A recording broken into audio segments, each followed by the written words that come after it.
regard des autres, quelquefois, c'est pas facile à supporter. On se demande ce qu'il pense, qu'elle pense, qu'est-ce qu'elle a voulu dire quand elle a dit ça? Est-ce que ça va lui plaire? Est-ce que ça va pas lui plaire?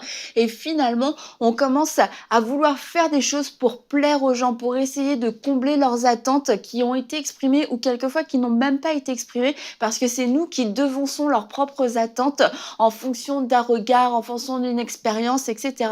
Et finalement, on vit pour faire plaisir aux gens et c'est très pesant et c'est aussi, ça occasionne beaucoup de tiraillements parce que on plaît à l'un, mais quand on plaît à quelqu'un, on ne plaît plus à l'autre et finalement, on est toujours en train de courir après l'approbation des autres. Et j'aimerais vous lire ce verset dans Psaume 34. Quand on tourne les regards vers lui, on est rayonnant de joie et le visage ne rougit pas de honte.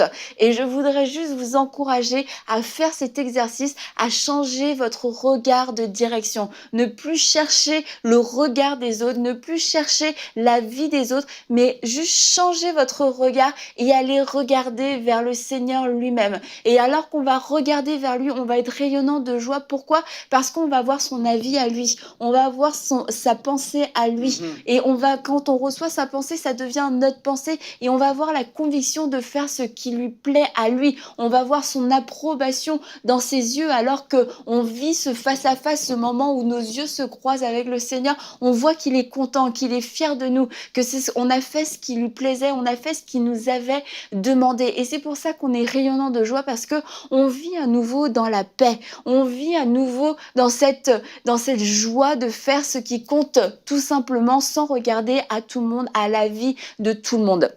Et je vais vous lire ce verset, donc je ne pouvais pas passer à côté sur ce sujet. Maintenant, est-ce la faveur des hommes que je cherche ou celle de Dieu? Est-ce que je cherche à plaire aux hommes? Si je plaisais encore aux hommes, je ne serais pas serviteur de Christ.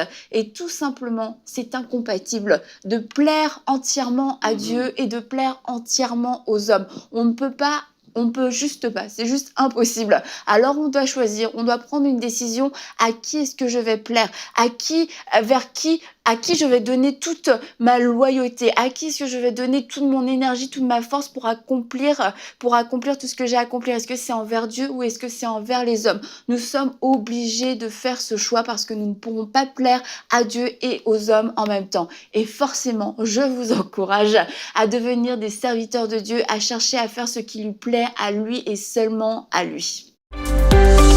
Retrouvez la suite de ce programme dans l'émission Bonjour chez vous sur ENCI TV.